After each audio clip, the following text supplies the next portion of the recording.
The people need the Dreebo story and interview because I feel like you're like the slept on one under the umbrella. You know what I'm saying? For sure. So we'll just get started right now, man. We got Dreebo on the pod, aka the homie Dreebo, aka Mr. 365. We here, man. Hey, I appreciate you pulling up. Nah, I appreciate you having me. This is a long time coming. Long overdue. It's been in the works. It's definitely long overdue, bro. So I'm just hyped.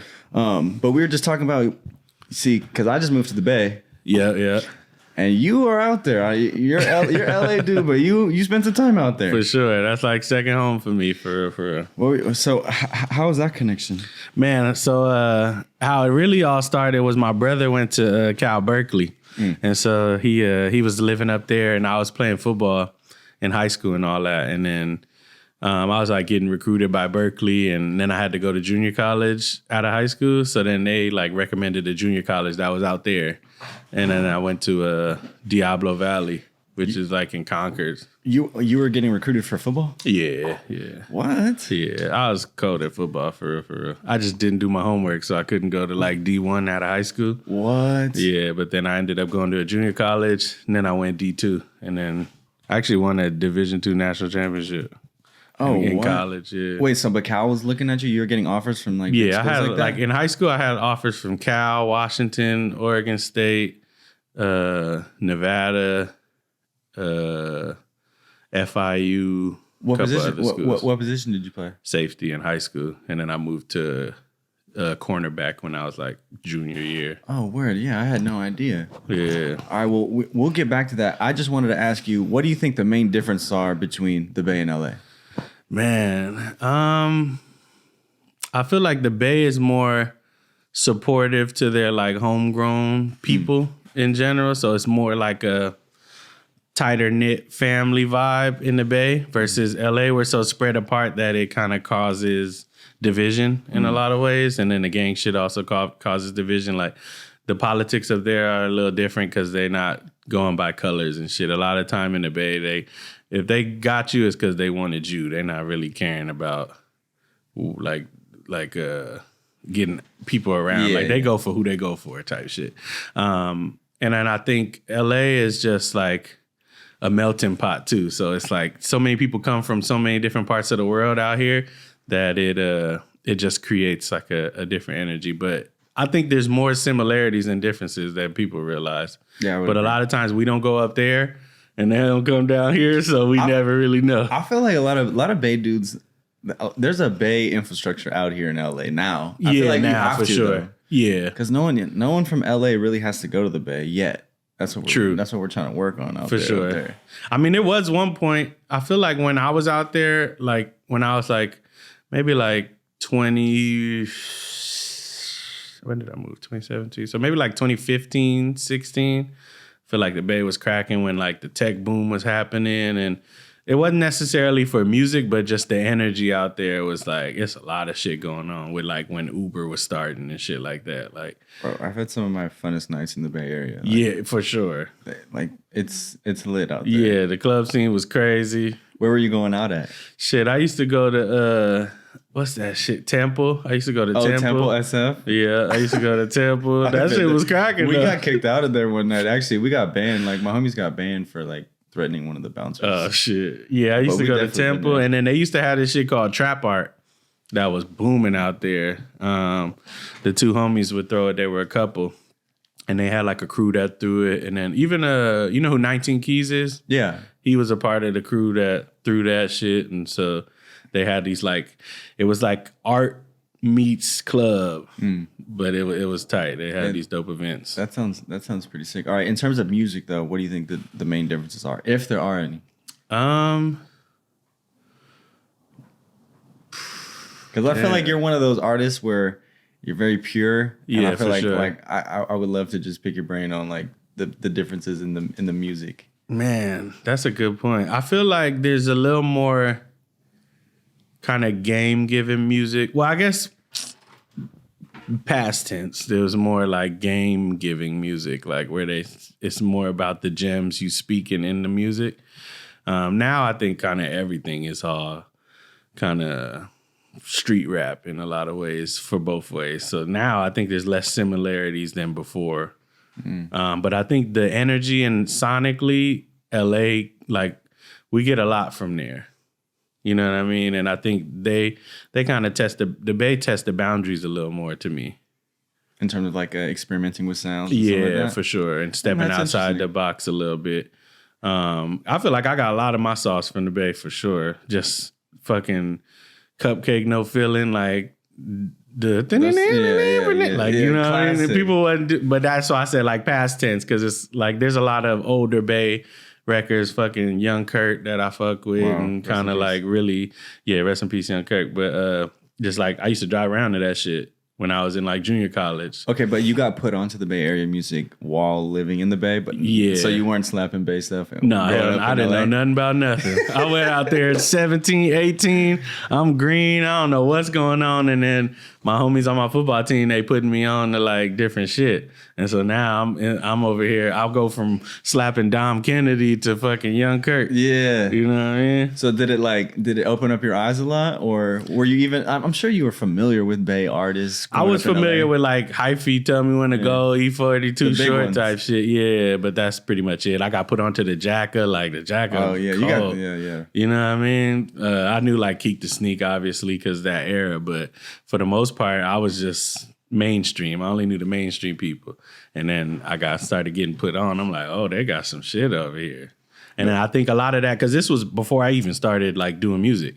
So I think a lot of that subconsciously influenced me in a lot of ways. When did you start making music? 2011. It's like, 2011 is when I like made my first song. And then I started pursuing music in 2017. But I would just like make music. Like, so I made, was it 2011?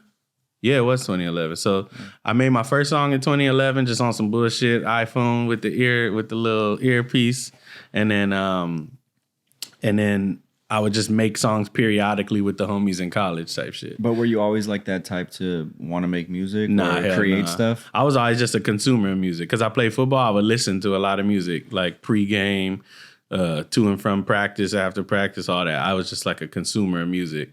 So I always loved music, but I never knew I wanted to make it. So you're the type to like always have a playlist for everything? Yeah, for sure. You waking up bumping music? Yeah, for like sure. In the shower, for sure, getting ready, for sure, going to sleep, for sure. Now it's kind of transitioned to like I'll pop on a YouTube or something a little more but for the most part, yeah, I'm like music 24/7 around the clock. Okay, so were you just like bored and wanted to make that first one in 2011, like off the microphone? Nah, hell no. Was it a bet? What happened was I was transferring from my junior college to my university.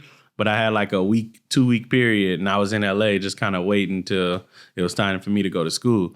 So I was at my mom's house, and then I got a homie, shout out my homie C Woods. We was just talking shit on like Twitter probably back then. And then we finna do a rap battle, and me and him would just like freestyle over random beats and drop them on YouTube. So wait, your first song was a diss song? It wasn't really a diss, but it was like who could make the better shit over somebody else's beat. So I did like Guapole, Closer to My Dreams. I did like Black and Yellow. I did like fucking 6 foot, 7 foot Lil Wayne and so shit. Yeah, you were going remix. Yeah, I was just fucking bullshitting. And you were posting them online? On YouTube, yeah. You probably can't find them now. I was like, I probably private them. They on some whole other page. I probably ain't even got access to that motherfucker. Hey, but at that time, did you have the name, like your name be the same? Yeah, because that's actually when I came up with the name.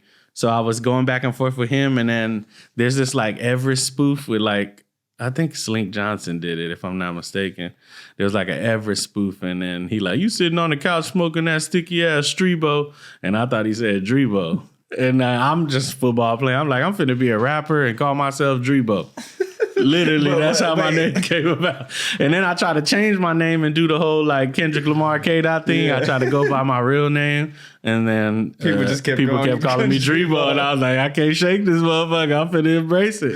Oh wait, that's kind of funny. So wait, you first initially made your name as kind of like a funny. It's like a spoof. Yeah, it's like because I thought at this time I'm thinking I'm going to the NFL. You feel me? Like I'm not even thinking about music. Wow. I'm trying to go to the league. Like, you know what I mean? I wasn't worried about nothing. I was just a young nigga having fun. So football was top priority for sure. Since day one, since childhood? Sure. Yeah, since I played football since I was 7. And so, yeah, let's kind of rewind and kind of start in your childhood. Yeah. You're born and raised in Los Angeles? Yeah.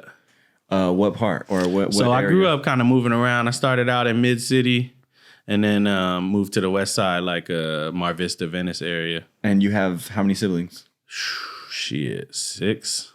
I got 1 little brother and then 5 older brothers.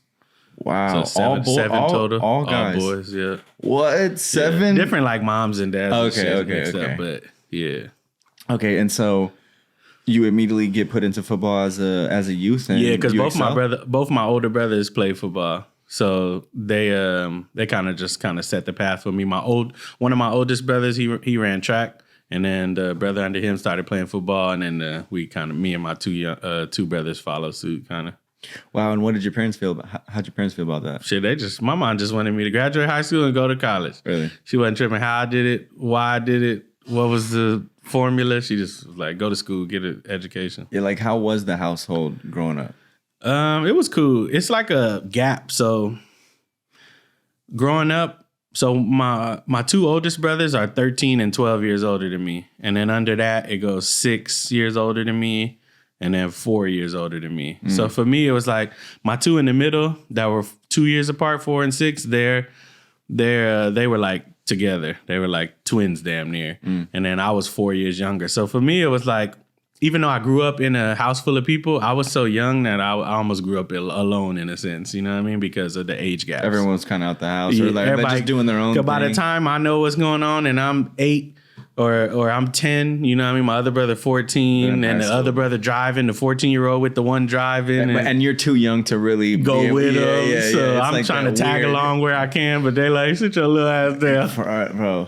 Yeah, because I got an older brother. He's 5 years older than me, right? Okay, yeah. And so it's kind of the same thing where it's like, once if you got to go in the car with him one time, then you got lucky, but don't get used to it. Yeah, exactly. Because I'm too young to do that, you know? Exactly. And they starting to become men, so they doing different shit. They don't want to expose you to all kind of shit. So for sure. For sure. And then you said you were a pretty shitty student or what? You just didn't care about it? I didn't understand how easy it was in the moment, and I didn't care. And I didn't like, I grew up without like my pops super involved. So I didn't really have the guidance of like, there's this game you have to play, man. So you can't be good in football and not be good in school. Like they have to be conjoined up until a certain point. You know, I just thought like, all right, if I play good, we'll figure it out. You know what I mean? And that kind of just came back to bite me in the ass. So you just didn't even put in a lot of effort for it? It's not like you didn't know. Yeah, it wasn't even that. It was hard. Like I would consider myself a smart dude. It's just I didn't apply myself. Because even in middle school, I got good grades in middle school. It's just when I went to high school. What high school did you go to? Venice High School. Venice High? Yeah. And how was that? It was cool. It was like white and Hispanic dominant. We had a section of black people though, and our football team was pretty good. Both my brothers went there, so by the time I went there, everybody already knew me, so it was kind of cool. It was just easy adjustment. So you went there for football? Yeah, it was that kind of thing. Yeah, because both my brothers had previously went there and got scholarships out of there. So my mom like, you going there too? I didn't even really want to go there, honestly. What was your original high school that you would go to? Fairfax. Okay, I wanted to go to Fairfax. Yeah. So you get to pick, or how did that work? You kind of. I mean, back then you could, because it was easier to be like, if you know somebody in the district, get the address type shit. Here they probably crack down a little more nowadays, but for the most part, it was easy. So how long was the commute to school every morning? Shit, I lived up the street. I just take one bus, and it was like 15 minutes. It wasn't too far. Nah, sometimes I walk. Word. For real. But then what happened was my older brother went there before me. So a lot of times I'll be walking to the bus stop and then his homie would see me and he'd just pick me up and take me to school. But he had already graduated, but he would just look out. And then it started, and then his little brother, maybe like a year later, his little brother started going there. So then he was just like, just come to the house, I'll take y'all. And then he would take both of us. And then the crazy thing is that he ended up becoming a social media star. Shout out Jay Mendoza, man. Wow. Yeah, that's the thing with LA, right? It's like you kind of just always see celebrities or people just kind of popping off in social media, just be random. And then it's like, you know, growing up. Because I think like, imagine like going to Hawthorne and being like Tyler the Creator's like classmate, or you know what I'm saying, or like some crazy shit like that. For sure. So you start getting offers, like real offers. Football is life. Yeah. And then you go to a JC because you can't make it to a D1. Yeah. D1. So basically, like in high school, depending on your GPA, your ACT, SAT score had to match. I don't know how it is now, but basically, I think I had like a 2.4 or something like that. And so because I had a lower GPA, I had to score higher on the ACT, SAT. And then I didn't score as high as I needed to. How bummed out were your parents? I don't know, honestly. My pops and shit, he ain't know what the fuck going on. And then my mom, she probably was like disappointed, but also realistic in the sense that she couldn't expect me to do what they did because I'm not them. Mm.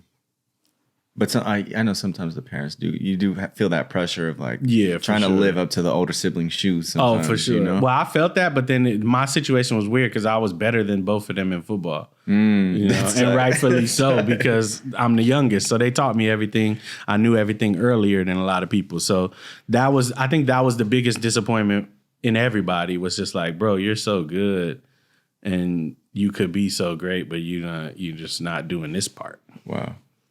And what's the backstory history on your parents? So both my parents from Jamaica, and then they migrated to New York, and then from New York to LA. And then they kind of knew each other as teens in New York, and then kind of reconnected out here in LA. What made them come to LA? My dad was already out here. I don't know what made him come. And then my mom, she had a friend out here, and she just kind of wanted a different scenery and wanted to move away from New York, and she was like 22 or something like that. So was it like through Ellis Island type of thing back in the day, or was that like a farther? I know. I don't know, honestly. I really don't know how they got. I just know they mom. I think my grandpa got a job, and then my grandpa came over to New York, and then sent for all them like 9 months later or some shit. Do you ever think about like, damn, what if I was born in Jamaica? I never thought about that before, but how different your life would be? Completely different. But the crazy thing is when you go to Jamaica, like when I go to Jamaica now and you go to like the resort or something, or you just go into town, there's so many people who are like uber athletic. And you just like, there's like little shows in the resorts and shit, and motherfuckers be doing backflips, all kind of shit, super athletic. And I'll be like, damn, if they would have grew up in the U.S., they'd probably be, going dumb right now. They wouldn't be doing backflips at the resort, put it that way. You know what I mean? So, yeah, it's interesting. How often do you get to go visit? I used to go every year, but then COVID happened, and I honestly ain't went since 2019. So I'm due, honestly. Yeah, what's it like? Best place on earth, in my opinion. Everyone seems pretty friendly from sure. I mean, it's dangerous videos I've seen. In the sense of like if you go into the wrong area, but for the most part, like it's dangerous in the sense if you go to the wrong area, and then also like you could get scammed if you don't know what you're doing and who you with and all that, because they hustlers out there, so they're gonna try to get you. But other than that, like just the energy, the fucking water, the beach, it's an island, right? So you surrounded by water every corner. It's just like it's a different energy. It's hard to explain. You got to just like go. No, I would love to go actually, and really try the food, because we did a We Starve It episode. Oh yeah. At your guys' Jamaican spot, right? Yeah. Your parents' restaurant. Yeah. And I'm like, ooh, this shit's fire. Nah, and it's even better out there only because they got like everything that you need. The ingredients. Like, here we work with what we got. We get most of the ingredients, but like shit like jerk chicken, it's really it's cooked in it's cooked with pimento wood, which you can't really get out here. You know what I mean? So that just gives it a different like taste. For sure. No, that's actually, we might have to go. I know. Look some up later. Yeah, that shit was good for sure. Okay, so then you go to a D2, you said. What school was that? Pittsburg State. Pittsburg State, out here in California. No, it's in it's spelled the same way, but it's in Kansas. Oh, word. Yeah, so there's a Pittsburg, Kansas, just no H. And so what ultimately happened to your football career? Injuries, honestly. So I went to Pittsburg State. We won a Division II national championship. Shout out to homie John Brown, Devontae. They went on to play in the league. then I transferred. So basically, I went to Pittsburgh. You know how football works, if anybody out there knows, like they a lot of times they call coaches used car salesmen, you know what I mean? Because they gonna sell you the dream and then it's gonna be different when you get there. That's kind of was my experience at Pittsburgh. Like they brought me in to play free safety. Then when I got there, they moved me to strong safety, which is like, it's a different skill set and mentality that you gotta have to play each, right? Mm-hmm. And I had the skill set, but I wasn't mentally like in the box safety. I was more free roam. Like if you know who Ed Reed is, I was kind of like that. So fast forward, I ended up transferring after we won the national championship and then going to Missouri S&T where I got my degree and graduated and shit. But fast forward, I got injured like right before playoffs at Pittsburgh and tore my MCL. But then I came back in playoffs and then healed up, transferred, and then injured my shoulder. And I was just like playing with a hurt shoulder. So basically I had 4 surgeries in 5 years. Wow. And I was just like, I could either heal up and then try to go to the league, like take a year off, try to go to the league, or I could like medical redshirt. And by that time I was just like, I'm finna just, I was thinking about being a firefighter. So I was just like, I'm not even fucking with football. So you came to terms with it, that the dream might be dead. For sure.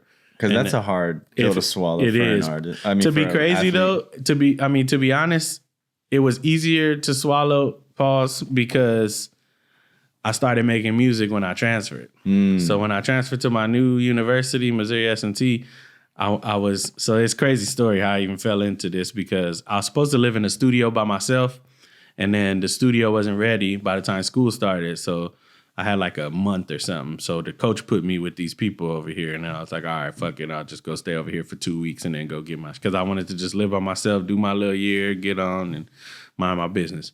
Then the 3 roommates I had that had the open room, they ended up all being from LA. What? Yeah, crazy. Like 2 of them went to high schools. Like one went to Crenshaw, one went to like uni, one went to Hamilton or something. Like, so I played against them in high school without knowing them. Wow, fast forward, we end up clicking. So I'm like, all right, fuck it. I'm going to just stay here instead of going to the studio. So I ended up staying in the house with them. One of them produced beats.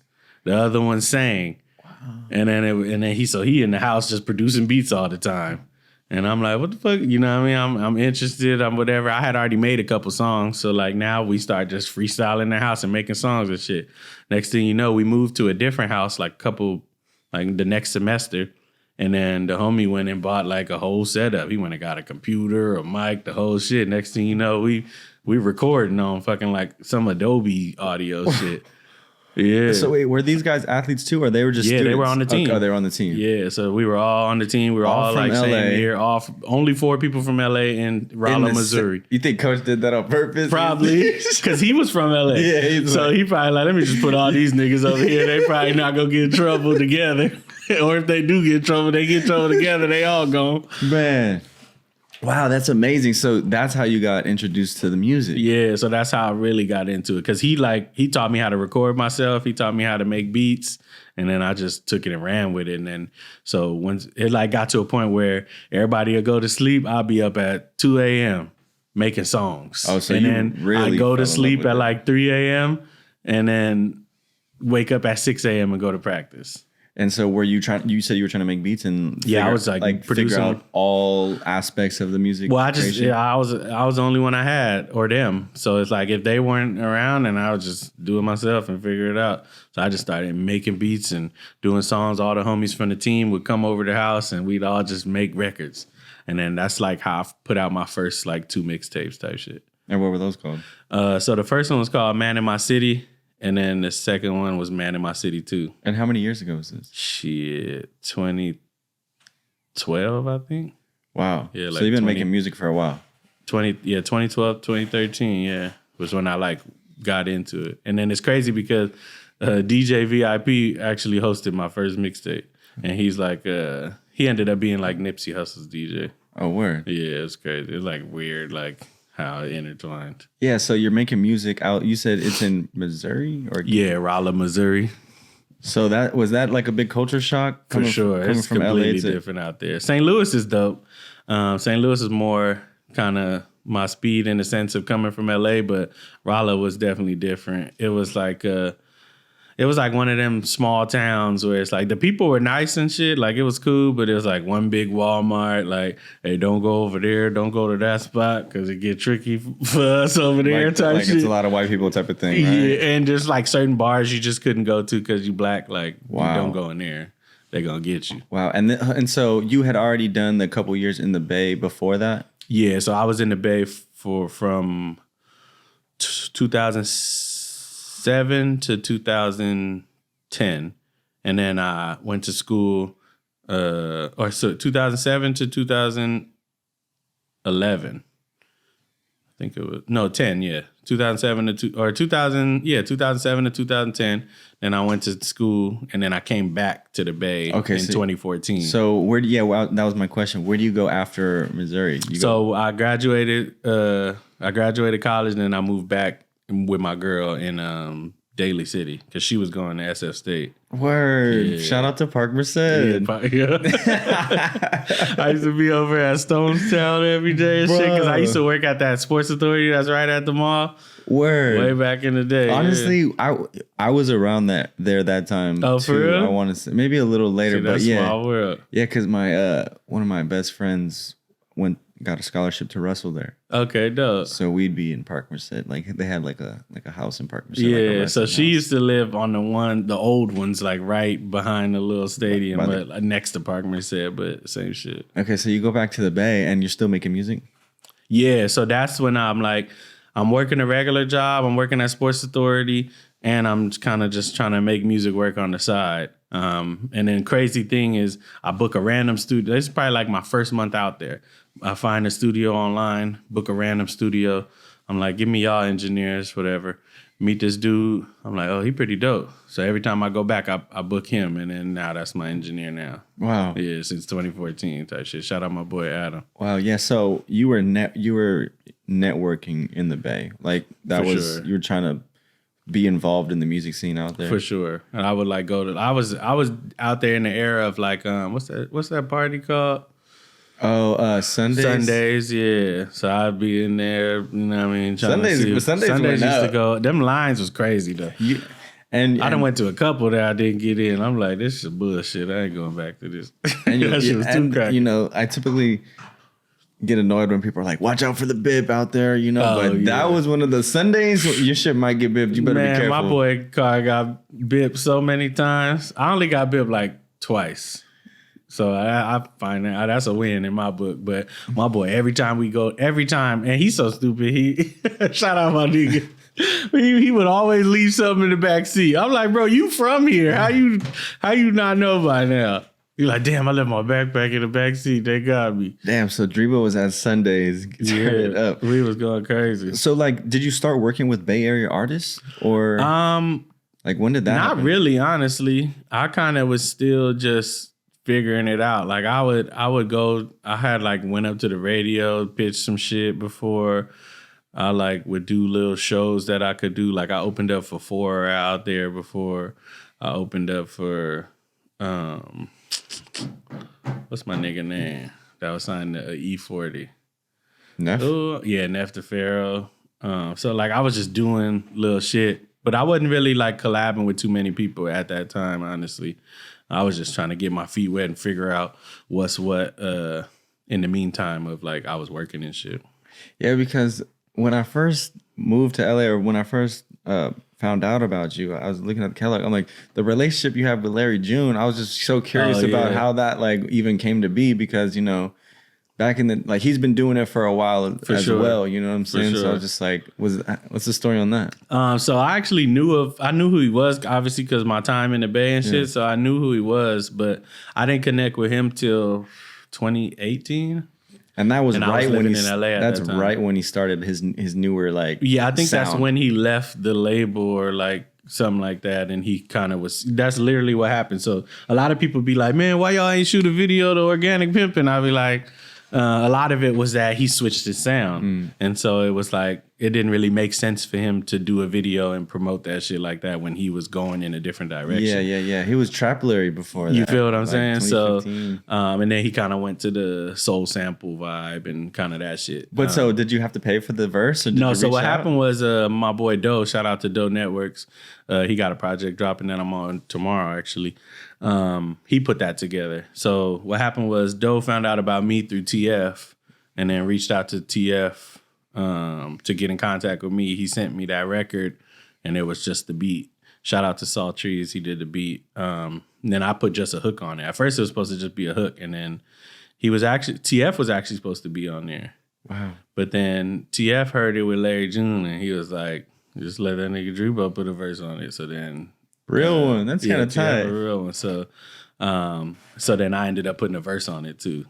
Word, that's and then hard. that shit ended up just taking off. That was like my first million play record. Oh, that's sick. Yeah.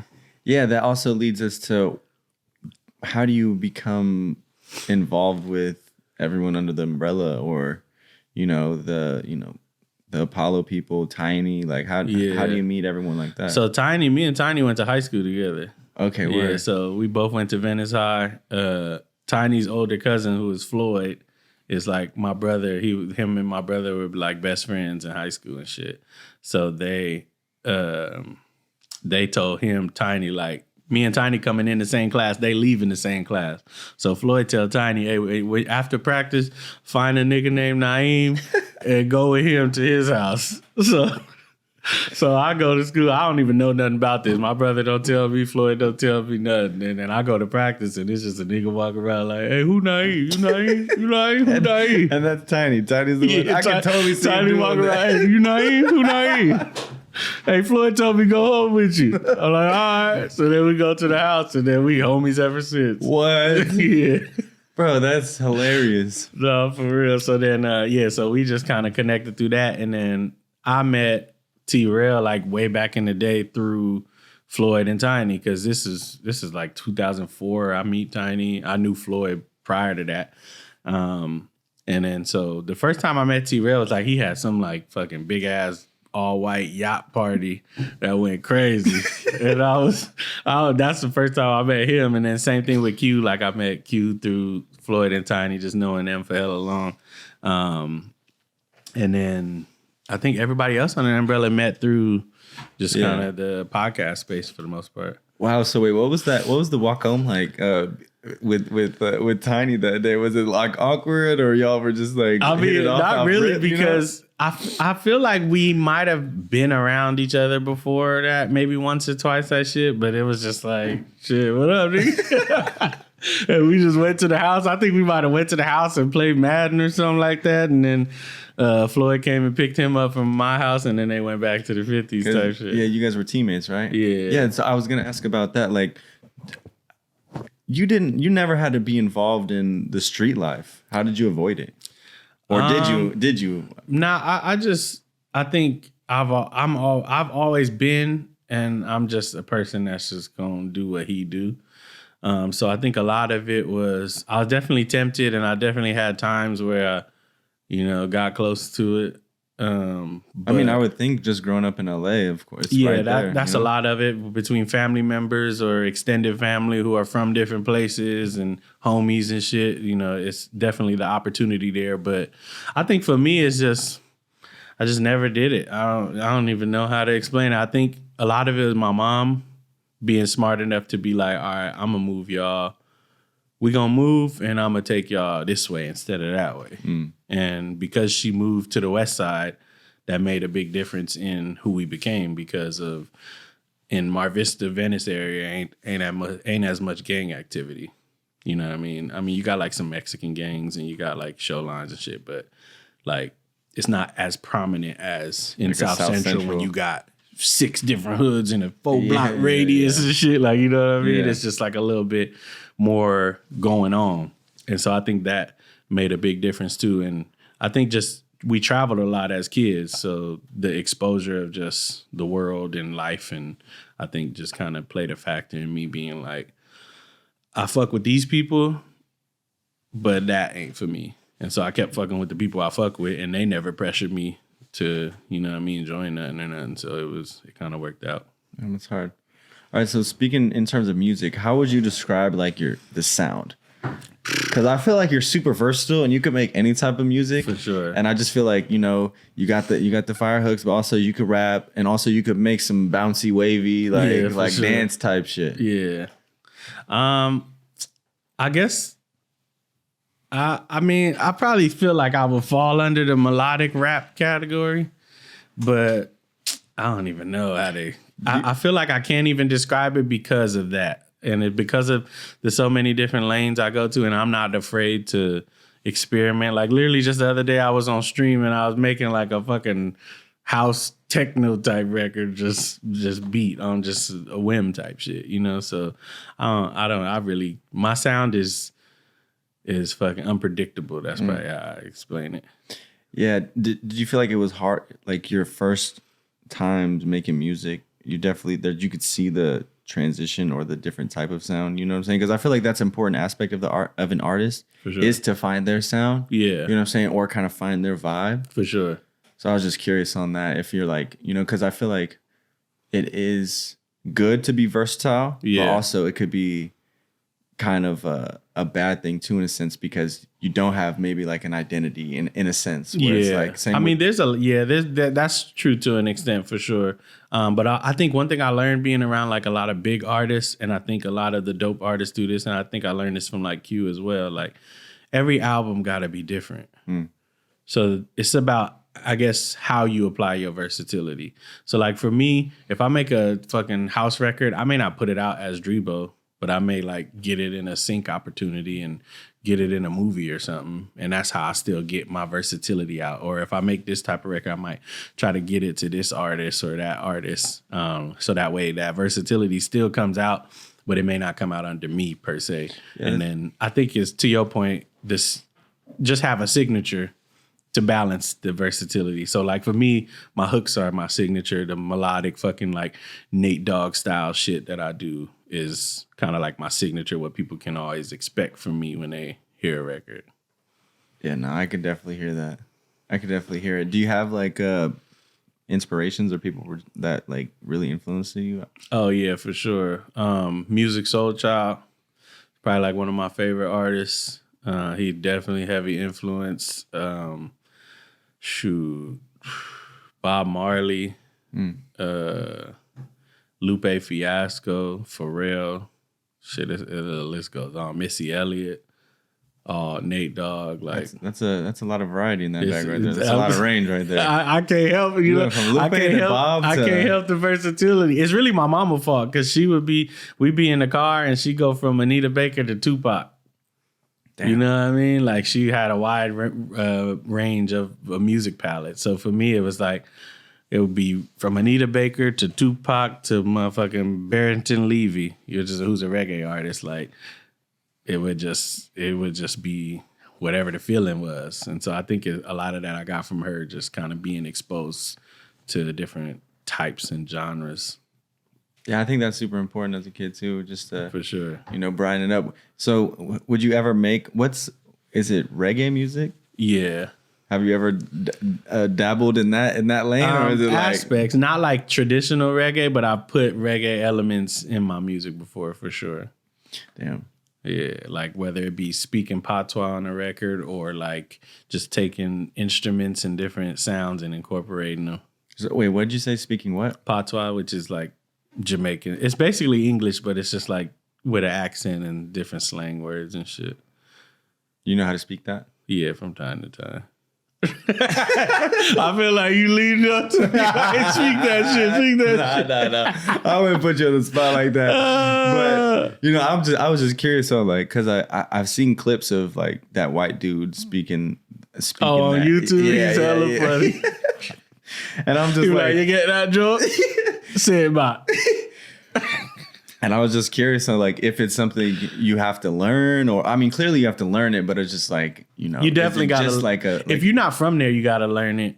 I think if you from there, it comes more naturally because it's all you hear. But for me, it was like I had to learn it by speaking it more.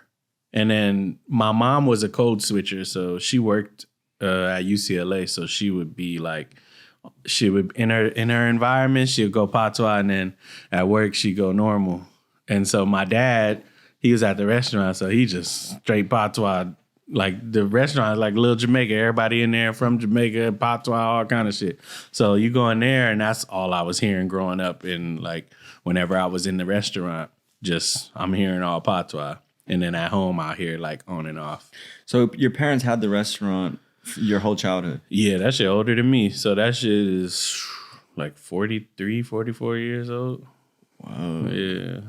And so they had that since 1940. Wait, what is it, 2025? So 43, yeah. They had it since 1980, or 42, sorry. They had it since 1983. And it's like it's like half market, half restaurant kind of thing? Yeah. It's always been like that? Yeah, actually. So it was a nightclub, and then before they took it over. So growing up, I'm sure you're having to work in the kitchen and do stuff like that. Yeah, so when I was younger, I had to like fold napkins. And then when you fold napkins, you graduate to like the market, and you could be a cash register once you get a little older. And then you migrate to the back if you get there. Was it you and your siblings? Yeah, so my brothers would work the cash register together. So it'd be like my 16-year-old brother with my 14-year-old brother. They work in the cash register, and then I'd be in the back just like folding napkins type shit. And how many Jamaican spots are there really in Los Angeles? I'm sure there are now. Yeah, at that time there was like 2. I think like right now ours is the longest standing and the oldest. There was one older, but they shut down maybe like 2 years ago. And how big is the Jamaican population in Los Angeles? It's growing, but I still don't think it's that big. I think there's just like a community. It's kind of tight knit in a sense, where it's like they definitely probably know of your guys' spot. For sure, most of them probably do. And then there's just like you said, there's more that's been popping up around the city and shit. So now there's more options, because there's people that come from like West Covina or Gardena or all these different surrounding places, and they come there because it's one of the better options. Yeah, and it's probably reminds them of home, you know? It's like that must suck, you know. Because not everywhere does all the dishes too, right? So like some shit is traditional and they don't have, it's like some places don't have it, or some places don't know how to do it. And then we have the market too. So it's like we got all the shit that you would be able to get in Jamaica, most of it. Damn, that's hard. So they've probably seen a lot having a store in Los Angeles. Oh yeah, it's been crazy. There's so many stories. It's been shootings, it's been stabbings, it's been all kind of shit. It's been crazy. And they always kept with it though. Yeah, I mean Jamaican's crazy, so it's like it's regular a little bit, and then also it's like most like it ain't been like crazy, but it's like one-off situation. Like you gotta think maybe in like 43 years, it's been like maybe 4 instances, but also people know Jamaicans is crazy, so they ain't really trying to go like who trying to go to the Jamaican spot and go crazy. Like you finna leave with one hand. I was like, yeah, the machetes. Yeah, you like, feel me? Out like with the fucking machetes, guns, all like you finna leave, because also it's like a family vibe. So if you come in there acting crazy, you might be looking at the cashier, but you got to be worried about the customer, because the customer not finna let Jamaicans like that. Where it's like, if I'm a customer in there, I'm not finna just watch this happen. We all finna get you. For sure, we're gonna lock the door. Yeah, exactly, that type shit. So that's what you don't see a lot happening, because there was like a thing too during like the Black Lives Matter movement in 2020 where there was like a list of restaurants that went out, and I was putting us on these lists, and then there was like a thing of like, oh, if you're on that list, watch out, because you got white supremacists that are trying to do whatever. And we was like, we ain't worried about that. Come fuck with us. Yeah, see what happens. Yeah, exactly. We like, look, you go find out today. You go try to eat. Out. So, you know what I mean? So it ain't been too much, but like a lot of the stuff that happened was internal shit, like Jamaican community shit, and maybe one dude that's beefing with this other dude with fucking walked in the restaurant and seen him, and now it's like, all right, we got to get after it, you know, because there was a lot of, you know, people doing no name activities, you know what I mean, that would come get food and shit, you know, because they got to eat too. Oh, what's it called for people that are watching Natural Art Jamaican restaurant. Yeah, so if you're ever in LA, Mid-City, Washington, and Fifth Avenue, Natural Art Jamaican restaurant. Yeah, go check it out. It's fire. I appreciate it. Back to the music though. Where do you think you are creatively right now? Man, I'm in a great space, honestly. I love everything I'm making. I've been doing a lot of producing, so I'm back in like my producer bag and making a lot of my own beats, and I'm getting better at engineering, which is kind of like a new challenge for me because I knew how like basics, but now I'm kind of deep diving. So I'm in a great space. I love like the music that I'm making. I think I feel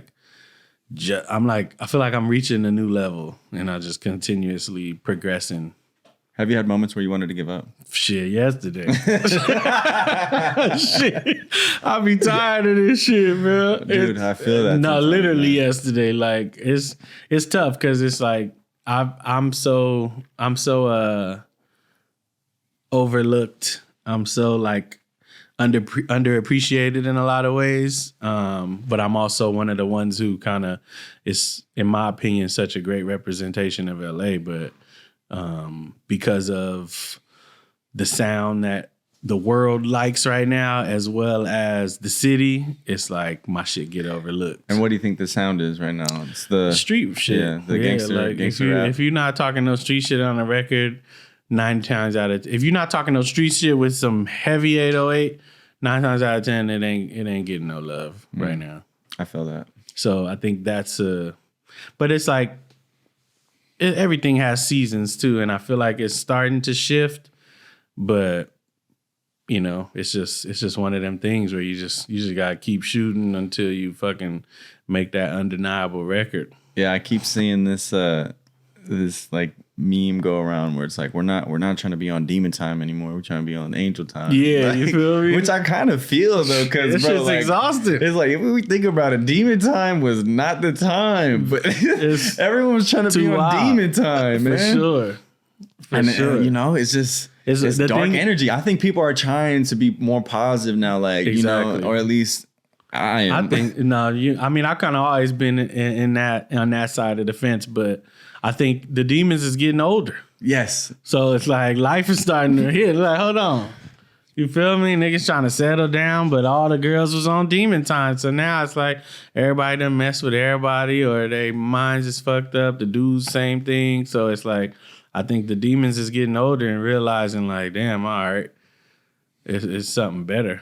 And so for me, it's like I make music for that transition a lot of the times. Like I feel like if you young, if you 18, I don't even expect you to really be a fan of me unless you just come across it and you fuck with it. But like I'm making music for like the people who are like in college, just coming out of college, or in life, and they're like on some type of journey or trying to figure out life in ways, and they're trying to like maneuver through this shit and kind of figure out, all right, do I go work this fucking corporate shit? Do I chase my dream? Do I do this? Like, you know what I mean? I feel like I make music for those people. Oh, that's real. That's real because, that's an important part in someone's journey, whether they are doing something creative or, you know, they want to do something that's more maybe like it's cooking, or, you know, they're like dream, and then you got to kind of pick and choose. 1,000%. You know, a safety net, whether it's like a corporate job, 9 to 5 salary type thing, or doing that, or really just running the risk. And sometimes you gotta do both. You know, well, that's why I appreciate. Sometimes you gotta juggle it. Like I see you like on live making beats. No, like for sure. like your work ethic is A1. Are you 100% independent? Yeah, for sure, 100% independent. I ain't got no manager. That's how independent I am. I ain't got no manager. I'm making all my moves myself. You know, a lot of my shit is relationships. Like, got records with Damian Lillard. Just got some new records with E40, Jason Martin. Like, yeah, Dom you're super Kennedy. Slept on, bro. Like, you know, I just need some of them shits to come out, and then people will kind of wake up a little bit. But a lot of it is just clearance issues. Nah, it's not. Like, some of them is I just did the hook, so I'm waiting for them to put it out type shit. But part of it is just like, yeah, it's just like once those stuff come out, people will start waking up. But like, I lost my train of thought. Where was that? I got a question. How do you get these? Like, how'd you get these features? Oh yeah, so relationships, really, like relationships, and then being prepared for the moment. So like, The recent stuff with Jason Martin and Dom Kennedy and like E40 came through Mike and Keys. So shout out to Mike and Keys. Actually, they were doing, this is crazy. They were doing like a challenge one time when they dropped an instrumental tape called Midnight Mirage. And they were doing like a challenge to like make some shit over their beat. And then I did like a rap singing, I like rap and sang and posted it on Instagram. And then they like reposted it, do the whole vote and shit and all that. So I ended up losing that challenge. But then Mike had hit me up like, man, we was arguing about who should win, da da da da da. And then it was like, we still gonna fuck with you though. And then so time went by, maybe like 6-8 months or something like that. And then, you know, they ended up getting a studio out here. And then I stayed connected with them. And then I came to the studio and then we just kind of just started making music. And then, you know, fast forward, I was there like all last year, just kind of just making music in and out. I'm there this year, in and out, making music, and then just doing hooks, making songs, whatever. And then one day I was just making a record, did a hook, and then fucking Dom hopped on that motherfucker, Osby Chill hopped on that motherfucker, and then came back like a couple months later. E40 was in there, and then I did like 3 different hooks, and they're just, you know, just dropping off shit and see where it go. That's tight. So do you like creating with people in the studio or by yourself in your room? Ooh, that's a good one. I like by myself, honestly, because I mean, with people is cool too, but I like by myself. I just like the freedom. I'm like a freedom creator. I don't like boundaries and shit.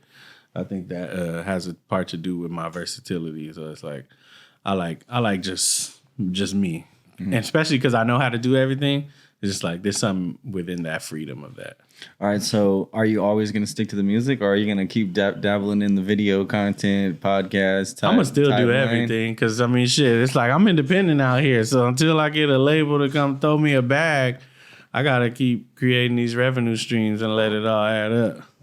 So you would be open to potentially podcasting and doing more of that, or? Not necessarily podcasting, but just like music related shit. Content. Yeah, like whether it be different style videos or like cause I got ideas of doing like you know how I heard like J. Cole be doing little challenges where he like, all right, I'm gonna set the timer for 10 minutes and write a song in 10 minutes. Like I'm gonna do that on video. Yeah, I've always wanted to do videos like that too, where it's like, all right, it's a lighting challenge. You got, or like 30-minute challenge of like filming a sequence of you making breakfast. Yeah, and, exactly. You know, and you kind of compete against other people. Yeah. Now that'd be hard. So I'm going to start doing shit like that. Just kind of pouring into different platforms too. Cause Instagram is cool, but Instagram, the algorithm be tricky. Like yeah, TikTok is oversaturated, but still pretty good. And so I just been like trying to pour into everything. Cause nowadays I feel like the content is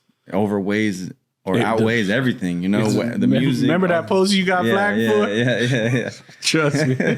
I think I hit you during that time too. But yeah, that's the reality of it. Like the reality is you're not just an artist, and if you don't have the content, you can't even be an artist. Yeah. There's no such thing as like the fuck. Unless you got a label behind you, there's no such thing as just creating the music anymore. Yeah. And like I've definitely reevaluated that take. Oh yeah. About just like being a content creator and a rapper and like having to choose one. I feel like they definitely go hand in hand. For sure. And if you really want to be a rapper, you got to be a content creator. You have no choice. You know, it's just kind of sometimes a little iffy or hard to balance and kind of make sure that people know me for a certain thing. Like I would think a rapper wants to be known for their raps, but hey, I think what I'm learning is as long as you're in people's face and they're aware of you, yeah, it will help regardless. You know, it definitely helps. I mean, it just ends up being preference, right? Because some artists, they care about the money, or they care about the notoriety, or they care about the numbers. Other artists care about the music. So like, you just which bucket you pick. You know, and so if you care about the music, you're going to probably get the music right before you pour into the content. You're going to have to pour into the content at some point, though. But then whenever you do pour into the content, if you're like a music first artist, it's never going to be questioned. Yeah. You know what I mean? Because the music's always going to hit because you you put the hours into that. Yeah. Not totally. It's like you want to have the fire music and then you want to use the content to be your advertising for the fire music. Exactly. But sometimes people get lost, or not lost in it, but they'll just be known on the content. For sure. And sometimes that's all. That's just how it goes. Yeah. Nah, man. Well, I really appreciate you taking the time to sit down. No, I'm looking forward to more Dreebo content. For sure. Oh, look who it is. We was just talking about this nigga. I don't like her to here.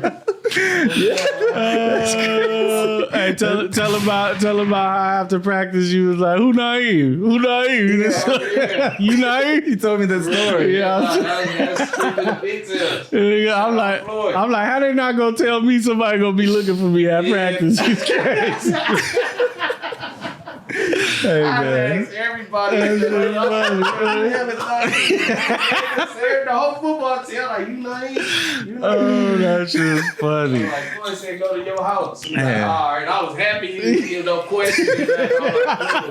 Yeah, I asked him about the walk home. Like, was it awkward? Or was it like, shit, I think we just went and played Madden or something. And we ended up playing to be in the same position, so I already was around them all. All practice and shit. Not even knowing. Yeah, not even knowing about it. This is gonna be a lifetime plan. Oh, that's funny. Hey, man. Well, this is a great way to end it. This has been the Dreebo podcast, man. For sure. Check him out. I appreciate you, man. Like, comment, subscribe, and we out here. We gone.